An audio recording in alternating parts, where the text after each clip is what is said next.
Hello aspirant, स्वागत है आपका पीवाईक्यू एनालिसिस के एक और एपिसोड में। और आज हम एनालाइज करने वाले हैं साइंस के प्रीवियस ईयर क्वेश्चंस को, और इसका ये एपिसोड 2 है। देखिए, आज 16 तारीख को बीपीएससी ने एक बहुत ही इंपॉर्टेंट नोटिस निकाला, जिसमें उन्होंने ये बताया कि एग्ज़ाम की जो डेट है वो फिक्स्ड है, इसमें कुछ भी चेंजेस नहीं होने वाले। दूसरी बात ये बताई कि कुछ अफवाहें जो उड़ रही थी, मैंने पहले भी इसके ऊपर एक वीडियो बनाया है, जो कि मैं आई बटन में लिंक कर दूंगा, आप ऊपर जो है आई बटन में देख सकते हैं अपने राइट साइड में। मैंने बनाया था कि अफवाहों से दूर रहें। जब ऑफिशियल नोटिस नहीं आया था तो आप देख रहे होंगे कि खलबली मची हुई थी।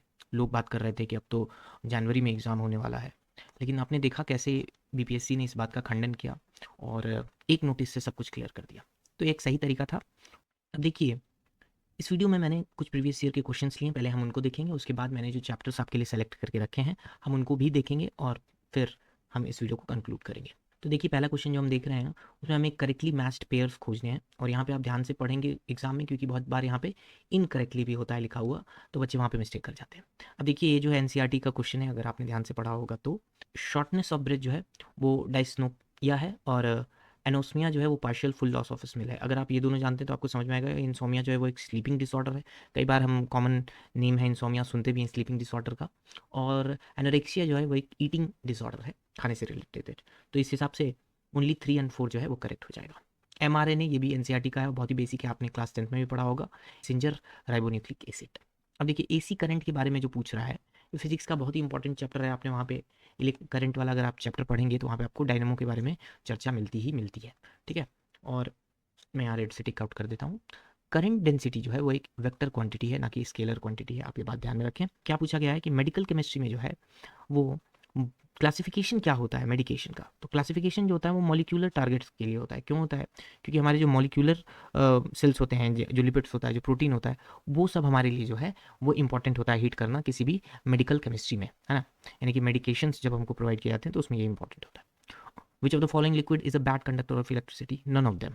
एक्चुअली नन ऑफ देम, क्योंकि देखिए वाटर जैसे ही यहाँ पे कंक्लूड हो रहा है या ऑरेंज जूस कंक्लूड हो रहा है, जो भी ये लिक्विड है, ये सारा का सारा लिक्विड जो है वो गुड कंडक्टर है। बैड कंडक्टर कब होता है? जब यहाँ पे डिस्टिल्ड वाटर होता है ना। जब यहाँ डिस्टिल्ड वाटर होता तब ये बैड कंडक्टर होता। कह रहा विच of the following shows down the reaction rate?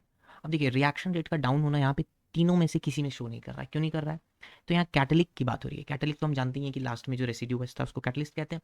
कैटलिक promoter का मतलब है जो रेसिड्यू के रिएक्शन को फास्ट करता है। होमोजीनियस सिट्रोजीनियस तो आपने पढ़ा ही है ना। तो होमोजीनियस सिट्रोजीनियस तो होगा नहीं।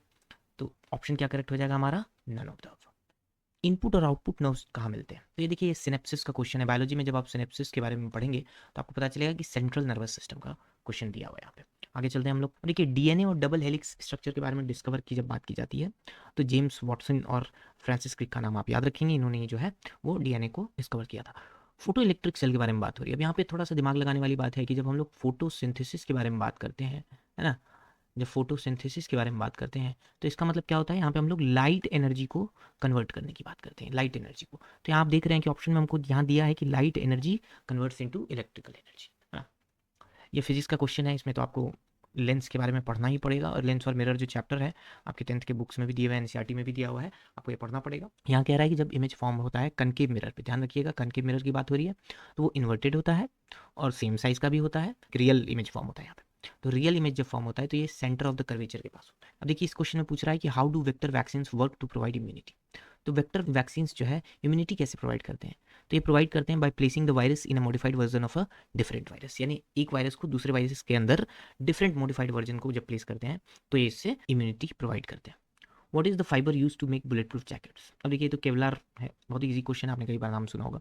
पूछ रहा है कि how do Covid vaccine stimulate N immune response? तो इम्यून रिस्पॉन्स को स्टिमुलेट करने के लिए इंट्रोड्यूसिंग लाइव एटेन्यूएटेड, यानी कि लाइव वायरस को इंट्रोड्यूस किया जाता है। तो हमने तो अभी देखा कि कौन कौन से क्वेश्चन यहाँ पे जो है आपके मोस्ट इंपॉर्टेंट है, और कौन कौन से क्वेश्चन ये मैंने 69 के प्रीवियस ईयर क्वेश्चन से कलेक्ट किया है। तो 69 के प्रीवियस ईयर क्वेश्चन में जो है ये सारे क्वेश्चन आपको देखने को मिले थे। अब हम लोग चलते हैं नेक्स्ट स्लाइड पे, और यहाँ हम लोग देखने वाले हैं कि कौन कौन से चैप्टर्स मैंने आपके लिए सेलेक्ट करके रखे हैं जो कि मोस्ट इंपॉर्टेंट होने वाले हैं। ध्यान रखिए, ये सारे चैप्टर जो है वो 4 से 5 साल के प्रीवियस ईयर में रिपीटेड आए हैं, है ना। 4 to 5 years रिपीटेड आए हैं। अगर इनको आप करके जाते हैं, ये मोस्ट इंपॉर्टेंट है, याद रखिएगा, ये मोस्ट इंपॉर्टेंट है।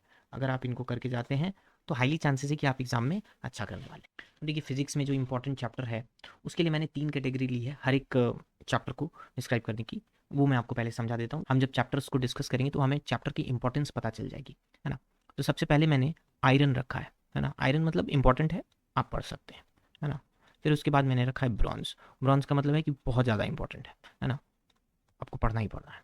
और फिर रखा है मैंने सिल्वर, सिल्वर का मतलब क्या हो गया कि मोस्ट इंपॉर्टेंट है, आप इग्नोर नहीं कर सकते। तो आप ऐसे इसको कैलकुलेटिव माइंड में सेट कर लें कि आयरन का मतलब हो गया सिंगल स्टार, है ना, ब्रॉन्ज का मतलब हो गया डबल स्टार, है ना, और आपका सिल्वर का मतलब हो गया ट्रिपल स्टार। ठीक है, तो ये ध्यान में रखें, इसकी इंपॉर्टेंस आपको स्टार से समझ में आ रही है। फिजिक्स में जो है हीट आपका मैंने ब्रॉन्ज में रखा है, हीट से बेसिकली क्वेश्चंस आते हैं और अच्छे खासे क्वेश्चंस आते हैं। इलेक्ट्रिसिटी से एक या दो क्वेश्चन आपको देखने को मिलेगा, उतना इंपॉर्टेंट नहीं है बट आपको कवर करके जाना है। लाइट मोस्ट इंपॉर्टेंट है। देखिए अभी हमने लाइट से क्वेश्चन देखा था, कैसा क्वेश्चन देखा था, तो लाइट एनर्जी को हीट एनर्जी को कैसे कन्वर्ट करते हैं, लाइट को हीट में या हीट को लाइट में, इस तरीके से हम लोग क्वेश्चन देखते हैं, आते हैं इसमें। फिर मैथमेटिकल टूल्स बहुत इंपॉर्टेंट है, जैसे अभी वेक्टर क्वांटिटी, स्केलर क्वांटिटी, ये सब के बारे में पूछ लिया, जिसमें कि क्या आता है, यूनिट्स आता है, मेजरिंग इंस्ट्रूमेंट्स कौन कौन से हैं वो सब आते हैं, वेक्टर स्केलर के बारे में भी तो क्वेश्चन आपको मैंने दिखाया ही दिखाया, है ना। तो इस तरीके से ये सब चैप्टर मोस्ट इंपॉर्टेंट है। एनर्जी आपका बहुत इंपॉर्टेंट चैप्टर है, क्योंकि अक्सर जो है एनर्जी से पूछ लेते हैं कि पोटेंशियल एनर्जी जो है ना, वो क्या है, या फिर आपको काइनेटिक एनर्जी क्या है, मैकेनिकल एनर्जी क्या है, ये सब क्वेश्चंस इससे पूछे जाते हैं। साउंड तो मोस्ट इंपॉर्टेंट है, आप इसको बिल्कुल नहीं छोड़ सकते। यहाँ पे हमेशा जो है एम्पलीट्यूड के बारे में कुछ ना कुछ क्वेश्चन रहता है, या फिर ट्रांसवर्स वेव्स है कि नहीं है उसके बारे में रहता है, तो ये भी मोस्ट इंपॉर्टेंट चैप्टर है। देखिए केमिस्ट्री में गैसेस को मैंने ब्रॉन्ज में रखा है ना, क्योंकि ये बहुत इंपॉर्टेंट है। कार्बन भी मेरा ब्रॉन्ज में है और वाटर भी मेरा ब्रॉन्ज में है।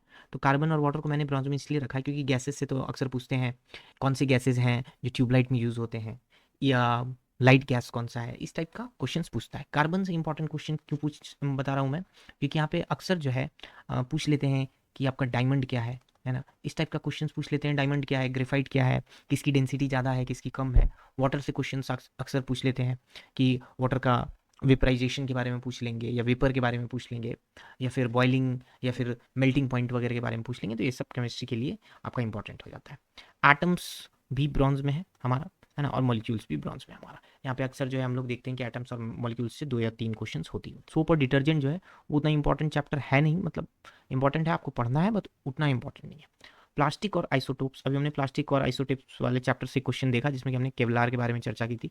जब एनसीईआरटी में आप पढ़ेंगे तो वहाँ पे आपको ये चैप्टर्स जो है देखने को मिलेंगे। एसिड, बेस और पीएच वैल्यू, ये मोस्ट इंपॉर्टेंट है, पूछता है। सॉल्यूशन के बारे में पूछ देगा कि ये सॉल्यूशन जो है बताइए इसका पीएच लेवल जो है वो क्या है, एसिडिक इन नेचर है या नहीं है। मेटल्स, एलॉयज और सेमीकंडक्टर्स और ओर्स, ये सब बहुत इंपॉर्टेंट चैप्टर्स। तो आइए बायोलॉजी के बारे में देखते हैं। बायोलॉजी में ब्लड जो है मोस्ट इंपॉर्टेंट है, अभी हमने देखा कि ब्लड से कैसे क्वेश्चन जो है पूछे जाते हैं। हार्मोन्स भी बहुत इंपॉर्टेंट क्वेश्चन है, एंजाइम्स भी बहुत इंपॉर्टेंट है। कार्बोहाइड्रेट ब्रॉन्ज में मैंने रखा है क्योंकि ये जो है हमको फूड चेन से रिलेटेड क्वेश्चन है ना। डिजीज़ जो है वो मोस्ट इंपॉर्टेंट है, अभी हमने डिजीज़ का मैच द फॉलोइंग देख लिया, तो ये बहुत ही ज़्यादा इंपॉर्टेंट है। ह्यूमन पार्ट्स बहुत ज़्यादा इंपॉर्टेंट है, हमने देखा कि अभी हम लोगों को हार्ट्स वगैरह से क्वेश्चंस आते हैं, ब्रेन से क्वेश्चंस आते हैं, है ना, लंग्स वगैरह, लिवर वगैरह से क्वेश्चंस आते ही आते हैं। विटामिन्स बहुत इंपॉर्टेंट क्वेश्चन है, अक्सर पूछ लेता है कि विटामिन के क्या है बताइए, बी क्या है बताइए। प्लांट किंगडम से इंपॉर्टेंट क्वेश्चंस रहते हैं, जैसे कि किसी प्लांट के बारे में पूछ लेगा कि ये प्लांट कौन से किंगडम का है, या फिर ये पूछ लेगा कि प्लांट का जो ये स्पीशीज़ है ये कौन से किंगडम में फॉल करता है ना। तो ये सारे चैप्टर जो मैंने अभी आपको बताए हैं ये इतने मोस्ट इंपॉर्टेंट चैप्टर हैं क्योंकि ये प्रीवियस ईयर में पूछे गए क्वेश्चन है। अब देखिए बीपीएससी बार बार अपने पैटर्न को नहीं बदल सकती है। जैसे देखिए 150 क्वेश्चन अगर आप सेट कर रहे होते और आपको इन्हीं 150 क्वेश्चन में से 15 से 18 क्वेश्चन साइंस को देने होते, तो आपको लिमिटेड नंबर ऑफ क्वेश्चंस को ही बनाने का मौका मिलता। ध्यान ये भी रखना है कि आपको पैटर्न बार बार चेंज नहीं करना है, आपको ये भी ध्यान में रखना है कि बच्चों के एक्सेसिबिलिटी के अनुसार वो क्वेश्चन हो। अब देखिए एक्सेसिबिलिटी में क्यों बात कर रहा हूँ, इजीली एक्सेसिबल क्या है हमारे पास, एनसीईआरटी है हमारे पास, है ना। तो एनसीईआरटी हमारे पास अगर इजीली एक्सेसिबल है तो क्वेश्चंस भी तो यहीं से देंगे ना, वो बाहर से कैसे दे देंगे।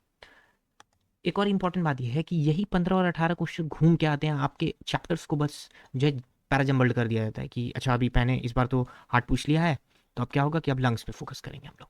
तो आपको लगता है कि चेंज हो गया है, बट चेंज कुछ नहीं होता है, वही ह्यूमन पार्ट्स है, वहीं से क्वेश्चन आएंगे, वही एंजाइम है, वही मेटल्स है ना, वही आप लेंसेज हैं, मिरर्स है।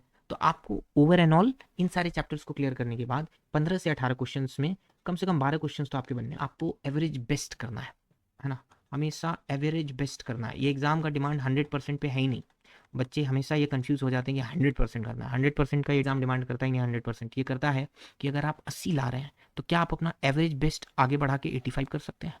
तो अगर आप 85% भी क्लियर कर पा रहे हैं तो इसका मतलब आप जो है प्रीलिम्स में इन है। ये सीरीज़ हमारी आगे भी चलती रहेगी, इसका जल्दी मैं एपिसोड 3 भी अपलोड करने वाला हूँ,